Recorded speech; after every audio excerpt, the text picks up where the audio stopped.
Hey guys, how's it going? Hope you're doing well. My name is Crown, and today I'm going to read you some very interesting stories that I hope that you're gonna love. And now, without further ado, let's go!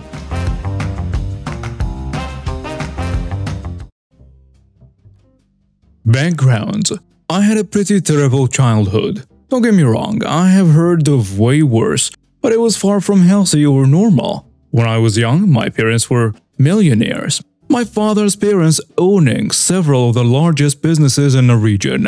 They divorced before I was a teenager, and both of their lives plummeted downhill. By the time I was 16, I was living on my own. Drugs, alcohol, and addiction have long since killed them both. Neither of them ever worked a job since I was a teenager.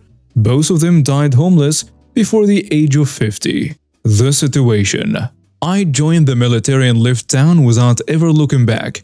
As more years passed, I added more and more distance, physically and mentally, from my parents. When I was 20, I learned that my mother had been arrested for stealing a large sum of money from my grandmother, who was living on her own but in the beginning stages of Alzheimer's. The state ended up pressing charges against my mother because my grandmother would not. The detective told me that they had to because my mom and her trash boyfriend were fueling the criminal underground where she lived. I was lost and shocked. I knew my mother had problems, but until this moment, I had always viewed her as a sort of forest hippie. This is a moment that is a catalyst for my nuclear revenge. You see, my grandmother was pretty wealthy. Terrified that she would locked away in an old folks' home, she entertained the leashing of my mother and trash guy. The problem is that it was never enough. Even after my grandmother bought my mother a house down the street from her, she continued to rob her own mother blind. She also fed my underage sister a stream of drugs and brought her in on the con. It ultimately resulted in my mother and sister getting their first felony conviction: grand theft and check fraud, which my mother tried to pin on her own daughter because she was just a minor. A few years later, I was newly married with my first child and freshly returned from my first deployment to Iraq. We just completed another move across the country and I'm starting a new job at a new unit. I get home from work and have a strange short voicemail from my uncle, who is like the okayest guy I have ever met. It literally just says, "My mom is in a psych ward at the big hospital in her town. She left everything in your name. I'm flying back home." This is where I learned that the legal documents my grandma had me sign when I was 16 made me the executor of her estate, power of attorney, and so on. My unit arranges a very generous amount of time off to fly across the country and deal with this bizarre scenario. She lived alone in this massive house. My mom had destroyed the house my grandmother bought her, then moved into grandma's house on the auspice of caring for her. There were so many fleas inside that contractors I hired to make repairs wouldn't go inside. Needles everywhere, and for some reason, everything was an ashtray. It was an insane thing to witness and experience. I still refused to interact with my mom at this point of my life.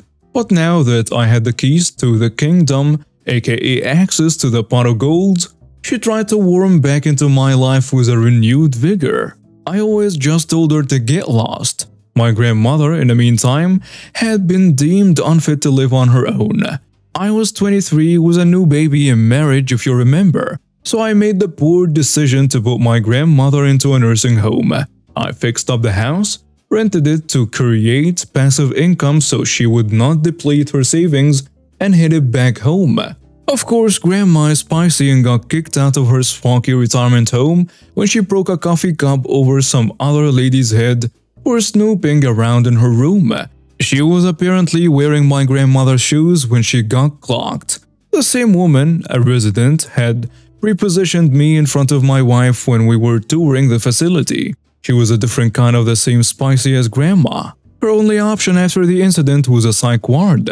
So my senile grandmother moved in with my family, and she lived with us for more than 5 years until her care was just out of our capability. This is about the time that I exacted my revenge, the nuclear option.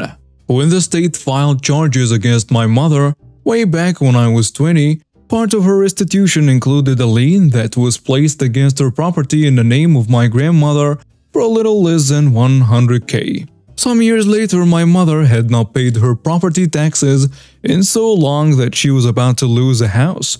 She called me to explain that the lien would not be paid if the house was auctioned, which I knew was not true, but I saw an opportunity. I eventually worked out a deal with her. She would sign the deed over to me, and I would then sell the house and pay for her to move somewhere else. I fly to town, meet her, and sign the deed over. She expected me to use my name and credit to get her a luxury apartment. She also wanted me to buy her a new truck. And let's not forget the moving company. I rented her a U-Haul truck and got her a storage unit that I had paid for 6 months. Then I put her and the jerk up in an extended stay for a little while. I fixed up the property and sold it to the same rental group that bought my grandmother's house shortly before. I used the money to buy annuities that enable my grandmother to live in a normal house with a live-in nurse and care at 1:4 ratio, which is amazing for her. She still might run out of money because of what my mother did, and I honestly don't know what will happen then. She's got some years before I have to worry, and she is just shy of 100. My mother was on the street within 6 months. The last time I saw her, she looked like the crazy person who lives under a bridge. She did at one point. She was covered in sores, balding, and mythed out. She'd receive a Social Security disability back payment of what would have been a significant amount for her. She died in a hospital less than 3 days later, partied herself to death. The jerk dropped her off at the curb and never saw her again. I told the dude I would give him some money if he gave me the key to the storage unit. Somehow, years later, she had managed to keep it. I shared the lot with my siblings, gave the jerk $100 and closed that chapter of my life permanently. I was driving down the road with my newborn baby in the backseat when I suddenly noticed a luxury car behind me. The driver, a woman we will call Karen, kept getting closer and closer to my bumper and brake checking me repeatedly. Each time she hit the brakes, I was scared for my life and my baby's life, so I had to slow down quickly to avoid hitting her car.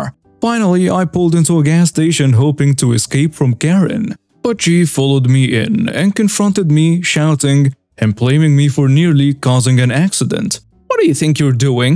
she demanded. "I'm sorry," I said, trying to explain that I was just trying to protect my baby. "You were brake checking me." But Karen wasn't interested in hearing my side of the story. She physically charged at me, trying to pick a fight. However, I had taken self-defense classes and was kinda prepared.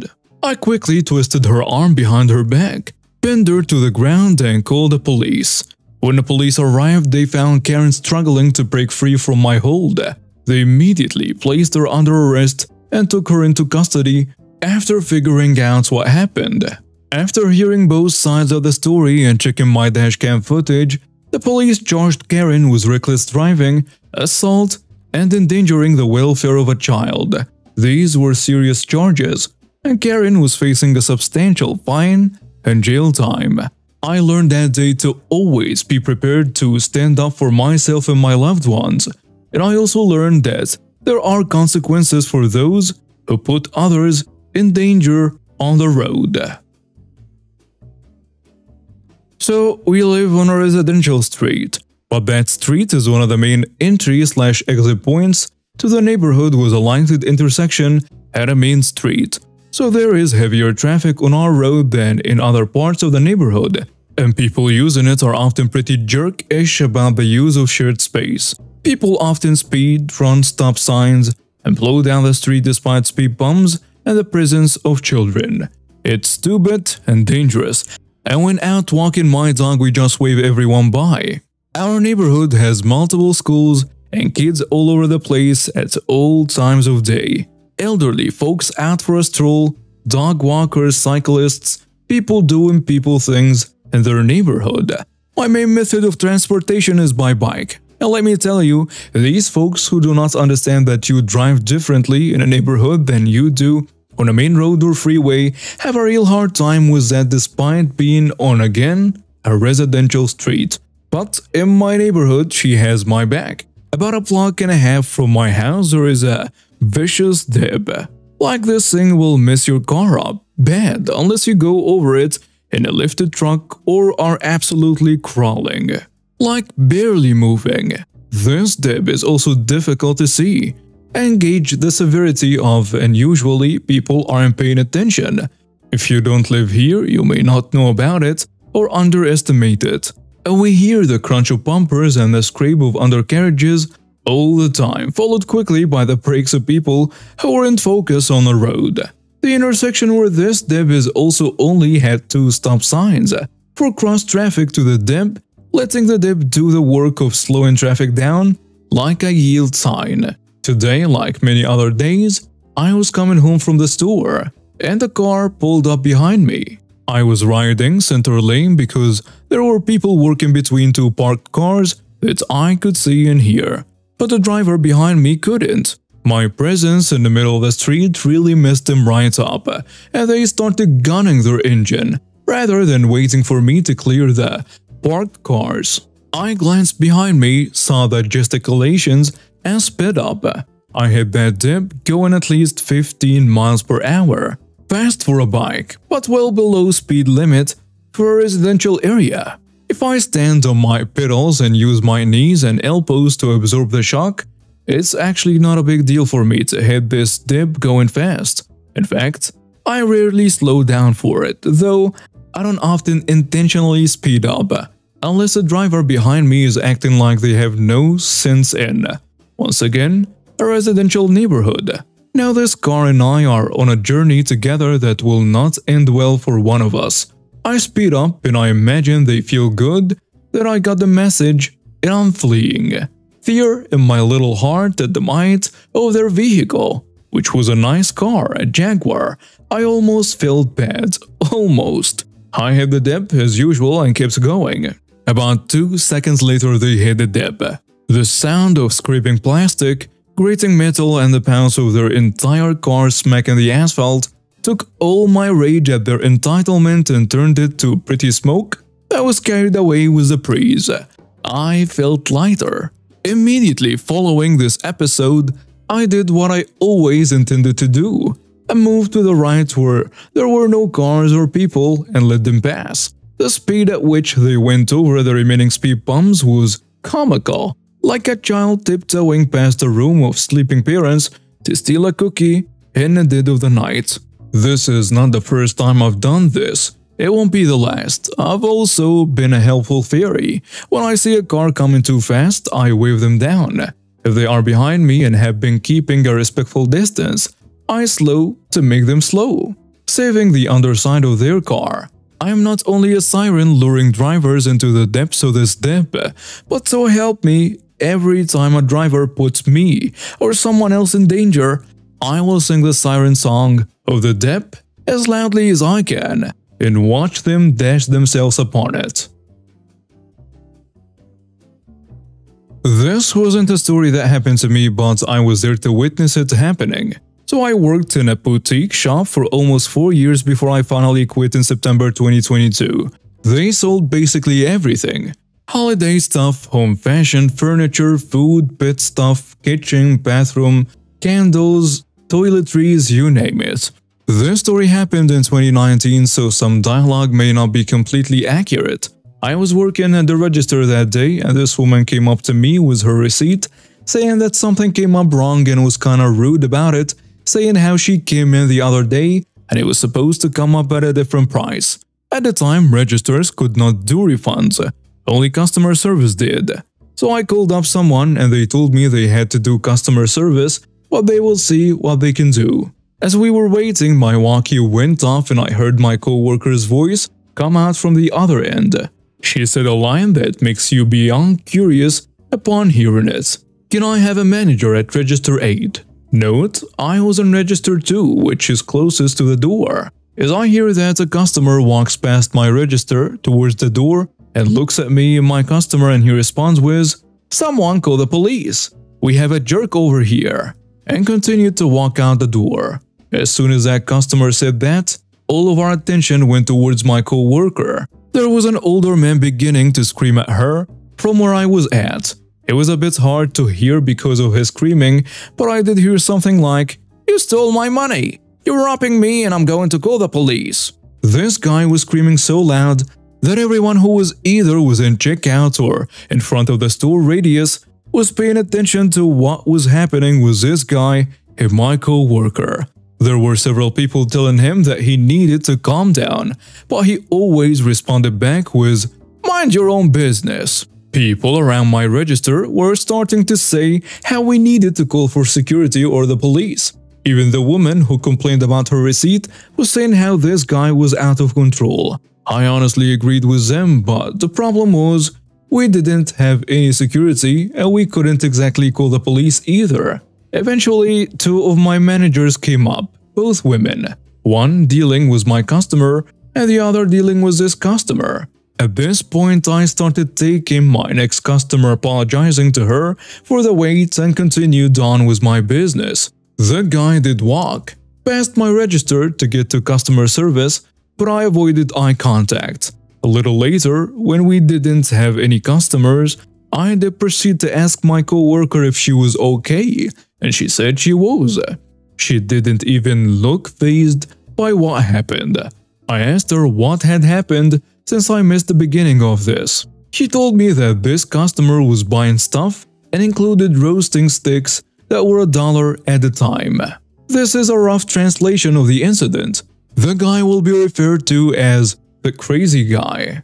My coworker says, "Okay sir, here is your change," and proceeds to hand him a little over $2 in change. "I'm not touching that. You overcharged me." He proceeds to show his receipt to show that she accidentally charged him for 2 roasting sticks. "Oh, I did. I'm sorry, sir. That was my mistake. You know, mistakes happen." "Well, I don't make mistakes." "Okay, sir. Well, you can go to customer service and get your money back." "No, I want my $10 back now." "Sorry, sir. I can't do that." Then proceeds to close a register drawer with the change still in hand. And that's when all hell broke loose for this guy. But the thing is, this crazy guy didn't even spend $10 according to my co-worker. He was just really upset over getting overcharged $1. There were no cops involved. Just a crazy dude freaking out over $2 who also got the $2 back. I do have to say that my co-worker was a freaking legend because of how well she handled this situation. My guess is that she's older and has dealt with customers like this before. I overheard her say that she was glad it happened to her instead of one of the younger employees. I probably would have cried if this was me, since I'm terrible with confrontations and people yelling and screaming at me. My manager did say later on that she came out from the back of the store and heard the screaming. So that should give you an insight of how loud this guy was yelling. I'm glad to be finally free of that place. It became a toxic work environment, but that itself is a multiple of stories of how much stuff I had to deal with. However, after working there for nearly 4 years I worked there, that had to be the craziest true customer I have ever witnessed. And now we have reached the end of today's stories. Thank you for watching and see you next time.